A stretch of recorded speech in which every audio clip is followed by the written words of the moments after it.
There is a moment in all our lives when we truly see reality and we understand that we are not just a static object, that we are not a noun, but a verb, that we are a process, a ever changing, ever transforming, ever flowing process that is part of reality itself.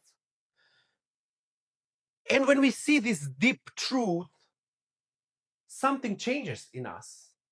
Before, we creating image about ourselves, who we are, how we have to act, what we need, how to protect ourselves, what to be, what not to be, what is wrong, what is right.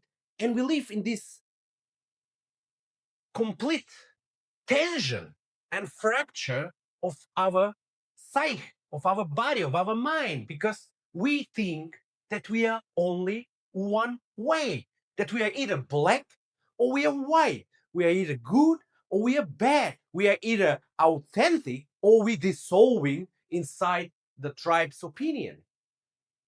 We are either creative or we are rigid and structured. But this is not reality. Reality, in a way, embraces everything. It because its reality is existent, it's complete, it has everything inside it. It's everything is allowed. That's why it's reality. What we do, we are creating meaning, interpretation of this reality. And inside this interpretation, sometimes we are just stuck in one image of ourselves. Like sometimes you think you are the spiritual person, and then you're stuck in this spiritual world of love, of energies, which I'm not saying that there is no truth inside them, but sometimes reality demands to be more grounded, to participate in everyday life. And sometimes when you are too grounded, when you're too routinized, and when you're too rigid, and when you're too earthy, sometimes you have to fly a little bit. You have to expand your mind, your perception to see some things that are greater than you. And nothing is bad about that. We are flowing. There are cycles, ebbs and flows. These cycles move us through life. We only feel stuck when we put pressure on one image, on one, when we try to make this verb a noun, because you cannot be a noun. Once you're a noun, you're stopping the process from continuing, growing, transforming. You are saying, I'm just gonna be authentic. It's gonna be my way. Everyone else is wrong, or, you know, I'm always wrong. Everyone else is right but myself. It doesn't matter what it is. It's once you are stuck in this perception, in this one perception of the reality of how you see things, it's the moment when you calcify. You becoming like a monolith, and the pressure builds up. And do you know why the pressure builds up? It's very simple. It builds up because you are not a monolith. You are not something that can stay the same forever. It has to change. And the more you resist this transformation, the more you resist this change, the more you resist to move with these cycles of life, you feel more pain, you feel more exhausted, you feel more tired, you feel more numb, you feel more isolated, you feel more stuck in life. Because life is telling you through your feelings, through your body, through your mind, through everything that is you, please move, cooperate with me, be, participate in this movement, in this transformation. Don't resist what I'm offering, what I'm presenting, because you're fighting yourself, you're fighting your nature, you're fighting what is real in this moment. And that's why sometimes we feel bad about ourselves. We feel confused. We feel like something is wrong, like we work very hard or we stood up for what we believe and there is no reward, or we feel bad. It doesn't matter what happens, we don't feel like we are there, like we are fulfilled, like we are fragmented. And the truth, why we are like this, is because we are trying to be only one thing. You can't be only one thing. You have to accept everything. You have to accept that you're a rational being, but you can't say, I'm not going to feel. You can't just feel without using your mind as a tool for discernment. You have to pay attention to your body. You have to rest and work. In today's society, they're glorifying grind, work hard, push yourself, which is wrong. Yes, there are phases in your life when you're going to work hard, but also there are phases in your life when you have to just stop and rest. Because if you don't, the nature will give you a burnout. And then you will be stuck in that burnout. So before the burnout comes and the nature hits you, you have to live in rhythm with the nature. Work, but rest. Think, but feel. Be authentic, but also be open to connect to other people. You're not ever going to do that perfectly, and it's okay because we are not perfect human beings.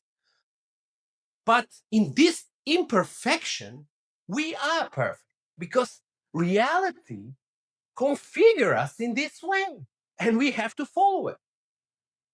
So instead of rationalizing and just thinking about it, even now, what I'm doing in this explaining this thing, sometimes I'm going too far. So I have to ground myself because even in insight, even in understanding, the point is that if this understanding that I'm saying, it's not walk, it's not based on action, it's not based on experience, doesn't land, doesn't move.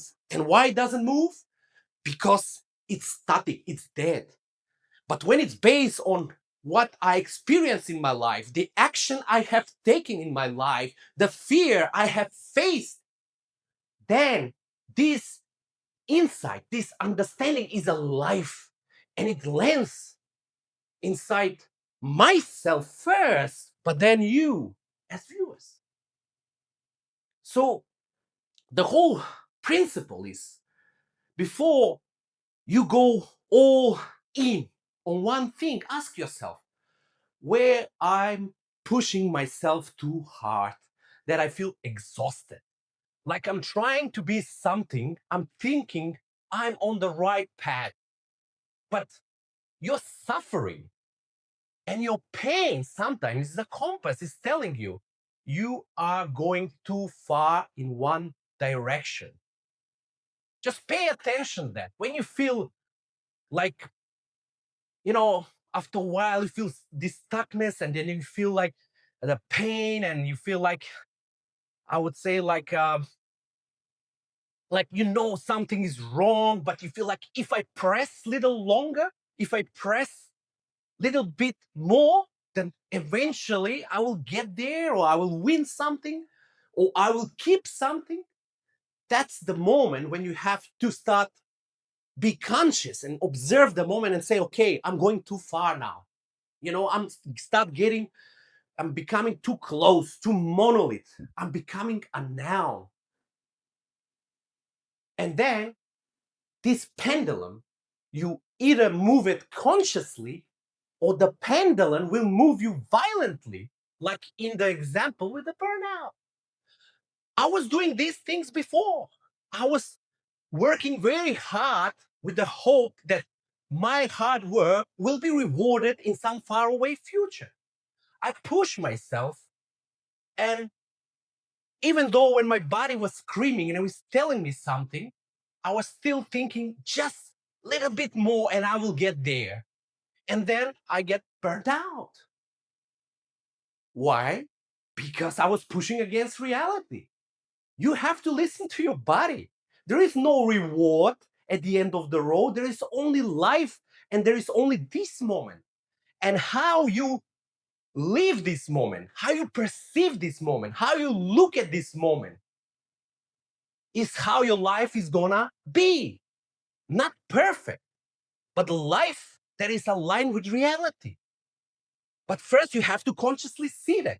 Even if you choose to be authentic, if you choose to be a little bit different than others and you're fighting, like, I'm not going to cooperate with anyone else. This is my stand. This is what I believe in. Full stop. Okay, be like that. But at least do it consciously. Because there is opportunity cost. There is an opposite that will hit you back. More authentic you become, sometimes you become more disconnected, and there will be consequences. There will be a loneliness. And if you accept that you will be a lonely, then there will not be pain. But if there is a pain inside you and you continue be authentic just for the sake of it, because inside your mind you decided something, you created some image that you're authentic, perfect self, then you will suffer and nothing will change. You will feel just more and more pressure until you say, okay, I'm authentic, but I can be authentic inside. I can be authentic, but I can be also open to connection based on my authenticity. Because once authenticity becomes rigidity, you are just closing down and you are pushing everyone away. Same with work, same with everything in life. So pay attention where you push your pendulum more on the right or more on the left. The extremes are dangerous. You want to be somewhere in the middle. You want to be somewhere in the sweet contextual spot where you live between tension of the opposites. In this tension, the truth lies, and it's dynamic, it flows, it transforms, it changes. It's not a perfect state. Nobody can become and can target to live perfectly in this kind of a middle of the friction of the opposites. But sometimes you truly know with your body, with your mind, and through your pain where you push too hard. So ask yourself, I'm leaving you with this simple question. Ask yourself where I'm trying too hard, where I'm pushing myself too hard, and I want it to be my way, how I want it. But it doesn't feel natural because it's painful. It's like wading uh, inside a muddy water. So you have to ask this question. Look at yourself, but be honest. Observe where you push too hard, where you are stubborn, where you think that you are the complete answer of everything. That's the point. You have to see it realistically. And once you see it, something else is going to happen. You will open up, but you have to ask these questions. So if you ever feel stuck and you feel like someone can give you a fresh perspective, because we all live in our own perspective, and sometimes we push too hard against reality, I'm here to offer you someone who naturally, through his life, had so many wins and losses and failures and burnouts that kind of naturally can give you a clarity, a different perspective, so you can see sometimes how this pendulum can be moved from far left somewhere closer to the middle, so you can flow with life, you can flow with reality, and you can be what you are dynamic systems that transforms, changes, and it's completely human.